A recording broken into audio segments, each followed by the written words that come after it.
Well, welcome to the Business Spotlight series. My name is Tanner O'Brien. I'm a senior partner here at Action Coach in Central Texas. And today I'm sitting down with my guest, Jami Stigliano, who is the founder and franchisor of DivaDance.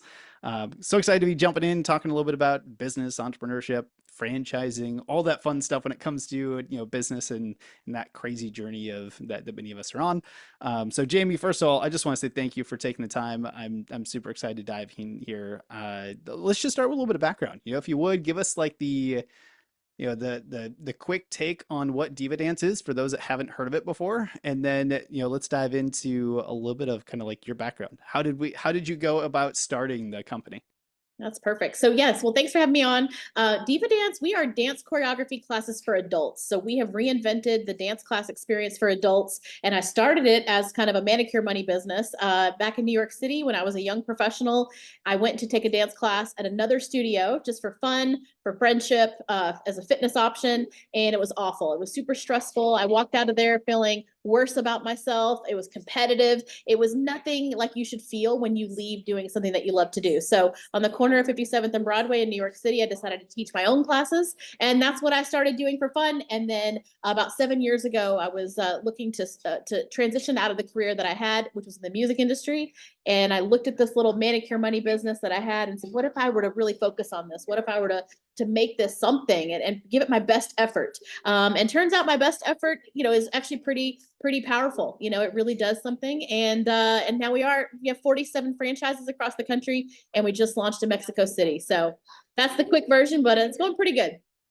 Amazing. I absolutely love that. So for kind of your background, getting into this and all that, did you have background in dance like when you were younger and all of that kind of stuff? Or was that kind of your first experience getting into it, was saying, I'm going to take this class, and it wasn't as, the stellar experience you were hoping? Yeah, I mean, I didn't grow up like many of the young folks do today, where they have their training and they're doing they're taking it very seriously. The majority of my experience in dance when I was a child was creating my own choreography in my room by myself to songs on the radio, and watching MTV, different era back then. And if it was today, it'd be watching YouTube or TikTok videos. That was my equivalent of my dance training then. So only when I was in high school did I learn that, you could be part of a drill team, a dance team. And I was just super enamored with the idea that I could make friends, be part of this great community, and get to dance and perform and do something I didn't realize how much I loved to do it until I got to do it. So that was really the majority of my experience, but very formative. And it also just goes to show that you don't need 25 years of competitive dance training to keep dance in your life and to take it seriously and do something you love. Oh, that's so cool. So let's go back to kind of starting the business. Decide to take that kind of leap of faith, go all in, put all focus on this. As I kind of just set the stage, we were talking very briefly before we jumped on here that we've had the opportunity to chat with a whole bunch of different business owners out there. Different you can imagine the number of stories that we get to kind of hear from. So I'd like to set the stage for the audience. So generally speaking, is this, one of those things that you went out and kind of founded completely on your own? Did you have any business partners? Is it something that you went out and had to like seek investment for? Kind of what was your journey looking like from that aspect?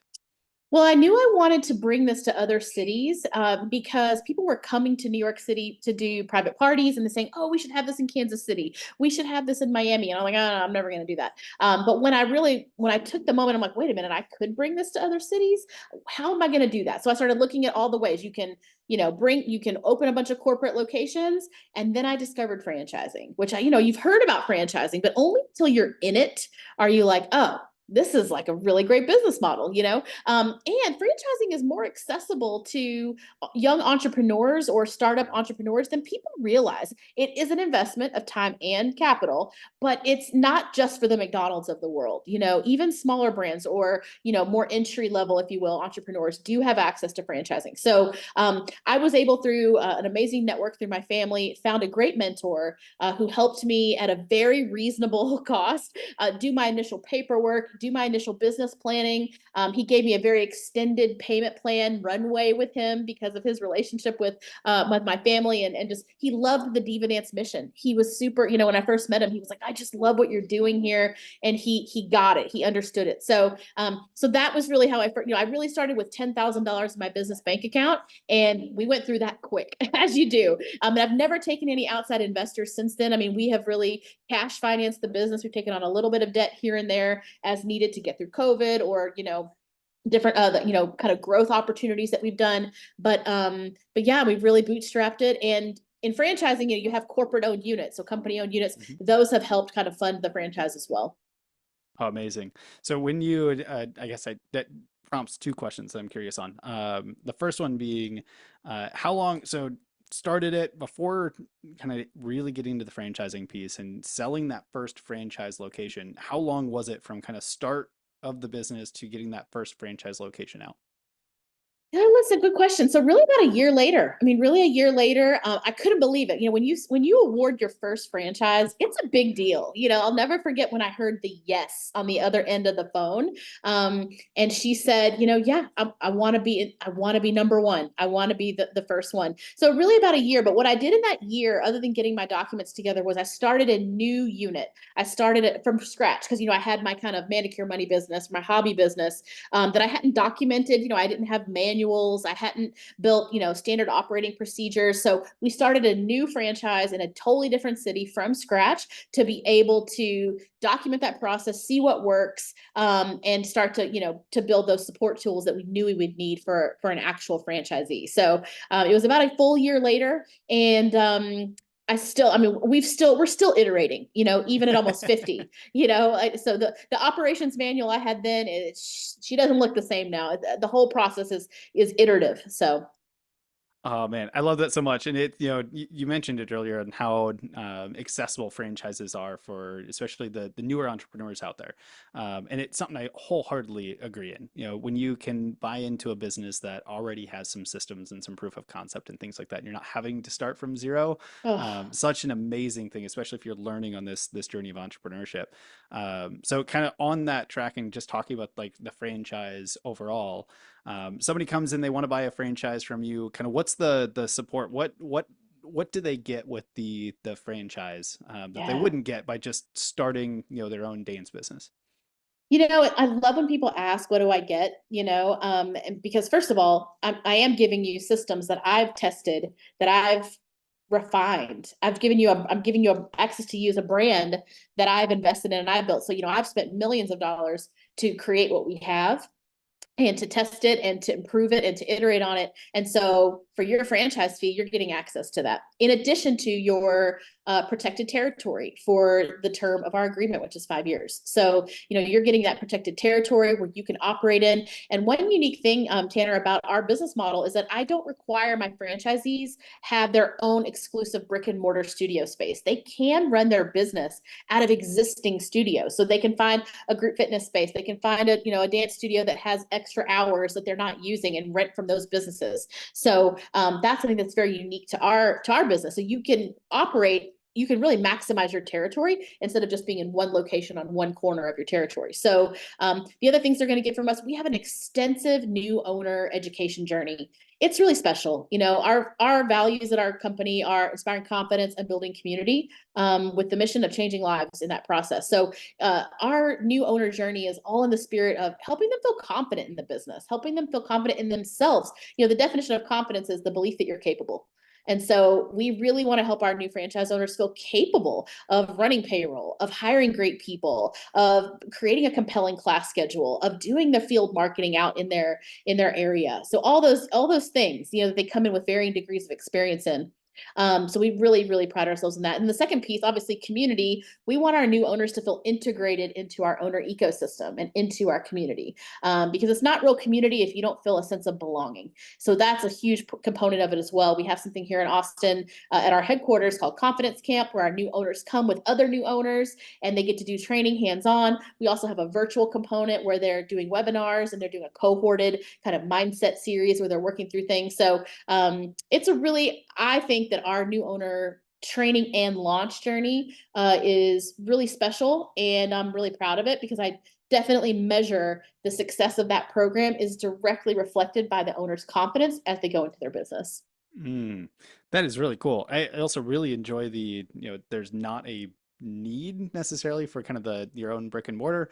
That, talking about making it accessible, that's one of the biggest line items for most, new franchise owners or business owners in general is the rent to have Absolutely. space. Well, the build out, and you know what's too, sometimes it takes a long time to build out. You get Yeah. getting permits and things of that nature, and so we really empower our new owners to be able to get up and operating from the time they sign their franchise agreement to their first class. 4 months, 4 to 5 months is really so they can go through that training journey and they can go through that launch journey, but they don't have to wait that extra 9 months to do their build out. Oh, that's so cool. So I think you mentioned earlier you've got 47 locations now. Is that Yeah. correct? Yep, including one Uh, in Mexico City now. That's amazing. How many corporate owned versus franchise? Is that 47 just franchisees? Is that, I have partially four. franchise? Okay. I have four corporate owned, but looking to have fewer soon. We're actually helping some of our existing managers of my company owned units become owners. So by getting to manage a corporate owned unit for us, we've created a pathway to ownership for them as well. Oh, that's amazing. So for the franchise itself, running the franchise, being able to kind of find and sell franchises and do all the support work that comes along with it. How many team members are you up to now? So we have 13 full-time folks, including two of those that are full-time are my company-owned unit managers.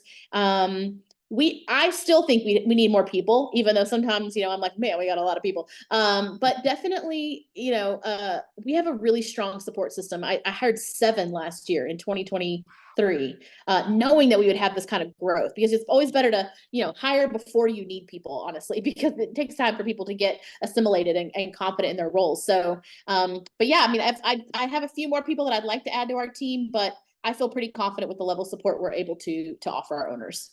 Amazing.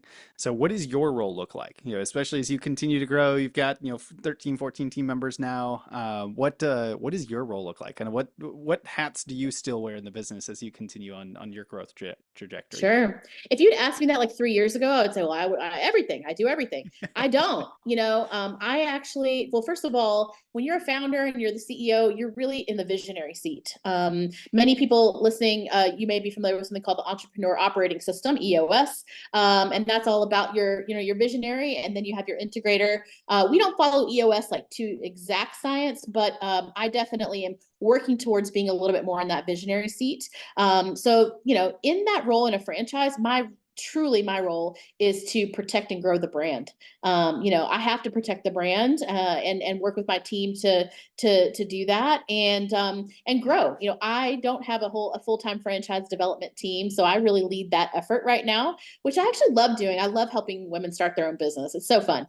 And so that's a big piece of it. And then also really, I'm in the people business of my people under this roof. These are my people. And so helping create, blocking and tackling for them, like helping them, be able to do what they need to do, setting the pace. I'm absolutely setting the pace.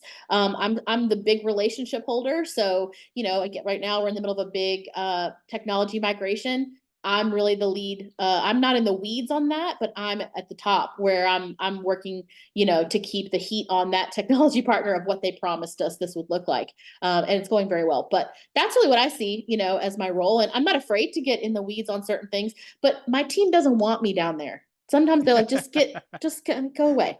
So I really, really try to embolden my team to own their lane, and then I'll drive in the lane if they need me. But for the most part, I do really try to stay out. Mm. Well, it's a really good reminder, especially when you started with. If you asked me that a couple years ago, it'd be very different. As let that serve as a reminder for those that are watching that it is possible to get to the point where you're not in every single seat in on the bus and Yes, being able to get to that definitely. point. So I it's love really it. cool to I see that. love it. They say that you should try to, aim for you to be irrelevant. That's absolutely my goal. Like I love when my team they're more of the knowledge holder or the expert, if you will, than I am. I think it's great. Amazing. So let's talk a little bit about the business overall, especially for those that are watching, if they're interested in this, right? We've got kind of two different camps. You got those that may want to participate and actually, come and take some dance classes and things like that. And then the other side is, I want to start a business or I want to get into this business and maybe buy a franchise. Um, when you look at kind of those two groups, I always like to ask the general question, like who primarily does your business serve? In other words, if I'm in the audience, I'm watching this later on, how do I know that I'm a really good fit for either of those two camps? Well, number one, values alignment. Again, we're all about inspiring confidence and building community. We just happen to do that through really fun dance classes that are for everyone and accessible and inclusive. And we don't level the classes so that we can create that safety there. But values alignment is what I look for in anybody. So I don't want you to come to our classes if you're not about confidence and community. And I certainly don't want you to invest in a franchise if you're not about inspiring confidence and building community. So, and that's really just a part of the fabric of who we are. It's a part of the way our class experience is designed. It's the way our owner journey is designed. So that's super important to me. But it's more specifically on the franchise owner side, the folks that come to us looking to be part of this from a franchisee perspective, they're typically looking to create more freedom and flexibility for themselves and more financial abundance, which is just like you would with any business opportunity. That's not exclusive to DivaDance. The third fun thing about it is that what we do and why we do it happens to really resonate with them. Either they were a dancer, they were in cheer, or they were part of any kind of like community of folks that they feel like they want to do something where they're helping people. I hear this a ton, Tanner. Like people want purpose in what they do every day. They got to have it. It's not even just like, oh, I'd like to do something that fills me up. It's a must. And I'm seeing that a lot with folks who decide to invest in a DivaDance franchise. Even if they, definitely there's a lot of financial opportunity in business ownership, but even if like they have to take a step back financially to become a business owner at first, that freedom and that direct line to purpose, it's like almost a non-negotiable with people nowadays from every conversation I'm having. Mm. It's a really good point, and I would 100% agree with it. What have you learned in marketing? Especially on the franchise side, right? Being able to find folks that would be interested in buying into a franchise and kind of going down that path. What have you found maybe both ends of the spectrum? What have you found that's worked really well, and then like what are Yeah. some lessons you're like that wasn't for Yeah. us? Totally. Well, number one, the majority of my franchisees, we source my two biggest sources. One, Google search. People are looking for something like this. Typically, they want to take a class like this. They see that it doesn't exist in their area and they request franchising information. That is very common. Extremely common. We're like, man, I was looking for a class to take, and then I found your website because our SEO is awesome. We've done a really good job of prioritizing that within our business. And I saw that you didn't have classes near me, and I thought, why shouldn't I start one of these franchises? So that's a huge amount, a huge bulk of the folks who have started a franchise with us. The second are from within our own community. So folks who are an active member of an existing DivaDance community, then they relocate or they have a vision of some other city that they would like to spend more time in, or they have family there, or whatever the case may be. And they see that, right now is a really exciting time to be part of our company because we do have a big wide open, even though we've grown a ton and, almost 50 locations, that's we still have a big wide open map. We have full states that have no DivaDance logos, stickers on the map. And so we're finding people from within our community that they're seeing their existing franchise owner. We really try to tell the story of the owners so that, folks are like, wow, that's something I could do. Or they ascend from being an instructor. And then they're like, Mm. wow, I want to be a franchise owner. Or they are part of the staff in some way. Maybe they're part of their membership sales team or a client. So those are really my two biggest sources. So in terms of what I've learned not to do is we did try to spend some money on ads. Every lead I got was just, they weren't right. They didn't have it. They weren't right for us. And I'm not opposed to running ads again. Maybe we just, obviously with ads and paid social, there's targeting things and algorithms and all that stuff. But I feel so confident in the type of folks that find us on their own organically and folks from within our community that's really where we're going to double down. Mm. Right there is just a massive lesson for those that are, listening to this and understanding like what are the marketing channels that have worked and being able to double down on those versus just this, let's go out and try and do everything. Like sometimes that's all you need in order to really grow is find the ones that really bring in the types of people that you want to do business Yes. with, and then just really double down on that.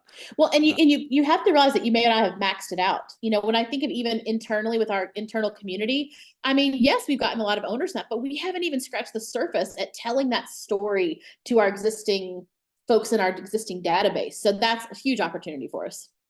have you have any of the franchisees gone on and actually, purchased multiple locations, things like that? Is Yes.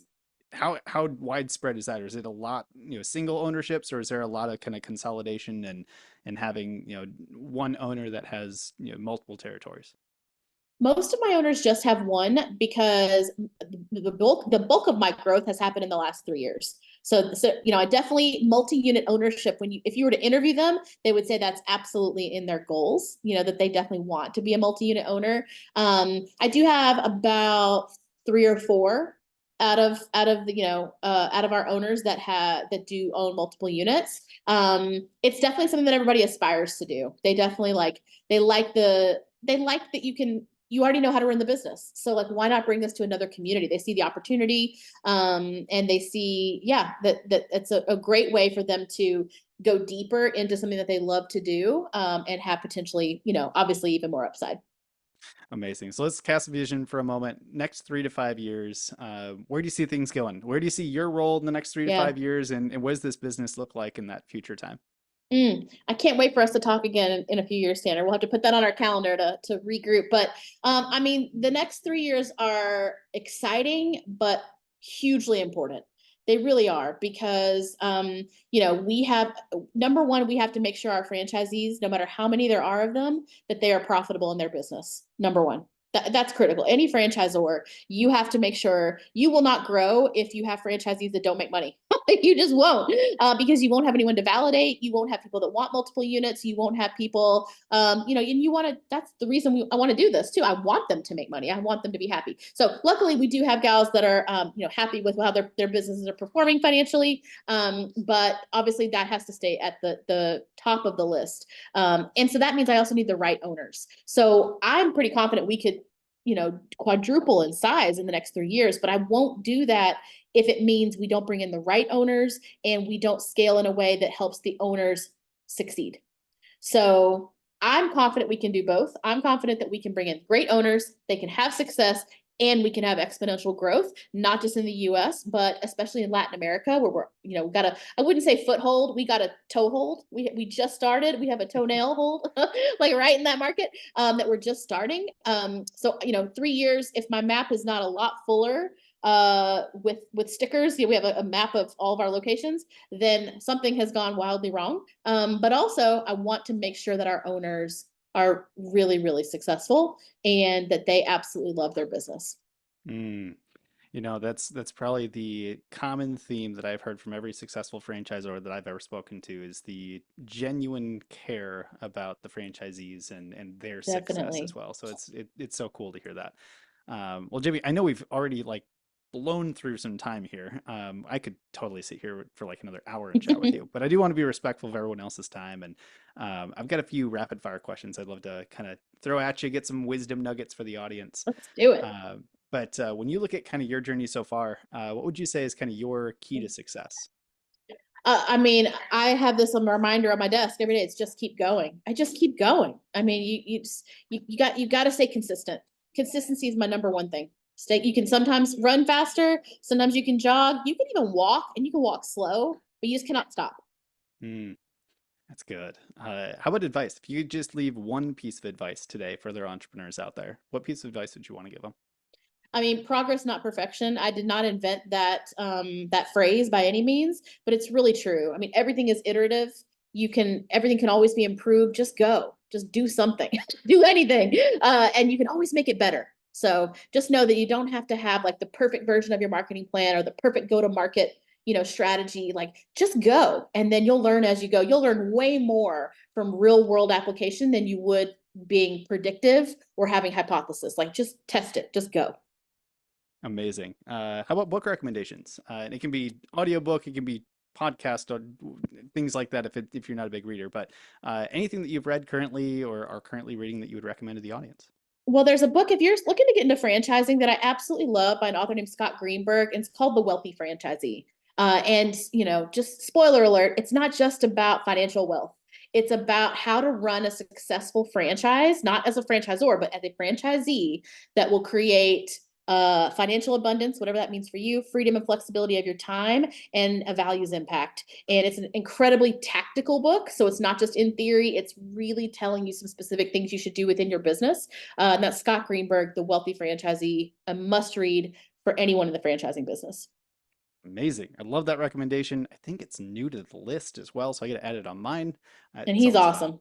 He just actually put out another book too called Stop the Shift Show. I actually have it on the table behind me, so I haven't read it. It's on my stack back there. But it's about shift workers and how you can create great culture that keeps these folks engaged and reduce your turnover. Ooh, very cool. I'll have to put that one on my list too. Yeah. All right, we'll do one more rapid fire question. And this one's just kind of fun. If you could choose just one area in your business and you could take a little bit of magic dust and sprinkle it all over that one spot, and that's the key. You only get to choose one spot in the business. Mm. Can sprinkle some magic dust. You wake up tomorrow, it's like 10 times better than it is today. Where would you choose to put that magic dust? Probably technology stack. There's no perfect there's no perfect technology out there that is a third party. But obviously takes a lot of capital to build your own technology and maintenance. And I'm not in the technology business. But if I had magic dust, I would build like the most perfect all-in-one amazing thing that helps my franchisees operate their business successfully. Because we have a pretty good tech stack, but we're using obviously other third-party platforms to create that stack. So I would love some magic dust for that. I'd love to use that same magic dust on the same area. That would be Right. fantastic.